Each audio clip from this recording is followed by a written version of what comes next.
ठाकुर साहब, वो। अरे क्या वो? अरे, तू इतना डरा हुआ क्यों है? तू बुला ला अपनी ठकुराइन को। कहाँ है वो?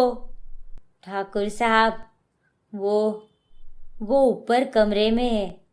ठीक है, मैं ही ऊपर चला जाता हूँ। नहीं ठाकुर साहब, आप ऊपर मत जाइए, वरना वरना अनर्थ हो जाएगा। क्यों? ऐसा क्या है ऊपर?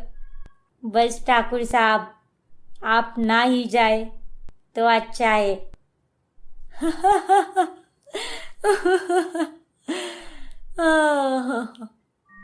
आवाज के पीछे ठाकुर साहब अपने कमरे में चले जाते हैं। जब वो अपने कमरे तक गए, तब उन्होंने देखा कि ठकुराइन किसी गैर मर्द के साथ थी। वो बुढ़ा तो जल्द ही ऊपर चला जाएगा। मुझे नहीं लगता कि वो बुढ़ा इतनी जल्द ऊपर चला जाएगा।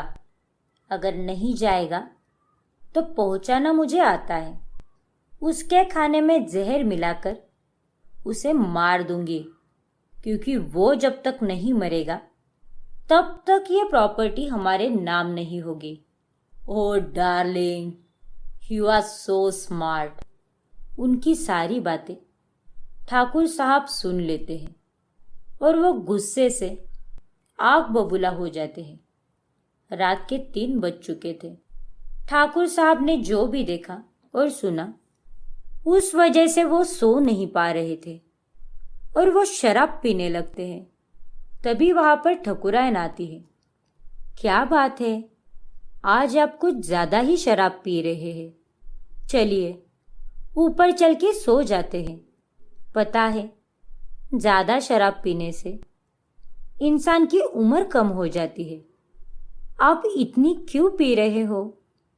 भगवान ना करे आपको कुछ हो गया तो मेरा क्या होगा? कुछ तो बोलिए, मैं आपकी धर्म पत्नी हूं। कलावती की बातें सुनकर ठाकुर साहब बहुत गुस्सा हो जाते हैं और वो उसे थप्पड़ मार देते हैं। मक्कार औरत, तू किसी की धर्म पत्नी होने के लायक ही नहीं है। उल्टा है तू। मैं पूछता रहा तुझे, अपना प्यार तुझ पे नौछावर किया, लेकिन उसका ये बदला दिया तूने मुझे। लानत है तुझ पर। नागिन से ज्यादा जहरीली होती है वो औरत जो अपने पति के प्यार के साथ ऐसी बेवफाई करती है। थू है तुझ पर। बस, बहुत सुन चुकी तेरा ये भाषण। अगर सुनने की हिम्मत है तो सुनो। मैंने कभी तुमसे प्यार किया ही नहीं, ना ही तुझसे शादी करने का शौक था। मैंने सिर्फ विशाल से प्यार किया था और उसी से करती रहूंगी। जानता है मैंने तुझसे शादी क्यों की? ताकि तेरे मरने के बाद तेरी जायदाद हड़प लूं। तेरे इरादे कभी पूरे नहीं होंगे उल्टा। तुझे यही मारकर गाड़ दूंगा जमीन में। इतना कहकर वो उसे थप्पड़ मारते हैं। बस, अब आइंदा मुझ पर हाथ उठाने की जुर्रत भी मत करना, क्योंकि हाथ उठाना मुझे भी आता है। हाथ उठाएगी? तू मुझ पर हाथ उठाएगी? 2 कौड़ी की बच्चलन औरत, तेरी औकात क्या है? औकात क्या है?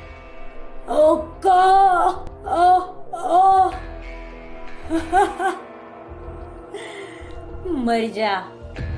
मुझे तो इसी दिन का इंतजार था कि कब तू मरे और कब मैं ये हवेली बेचकर कहीं दूर चली जाऊं। नहीं, ऐसा कभी नहीं होगा। तुझे कभी शांति नहीं मिलेगी डायन। बहुत बुरी मौत मरेगी तू। तेरी आत्मा भूत के माफिक भटकेगी। देखना, मेरी बद्दुआ है, मेरी बद्दुआ है। ओए ठाकुर साहब मर गए। गायब हो गए, लेकिन कहाँ चले गए किसी को पता नहीं चला। आवाजें आती रही, रोज रात को आवाजें आती थी, डरावनी आवाजें। मैंने बहुत कोशिश की, लेकिन ठाकुर साहब नहीं मिले। फिर एक रोज अचानक से भयानक चीख सुनाई दी।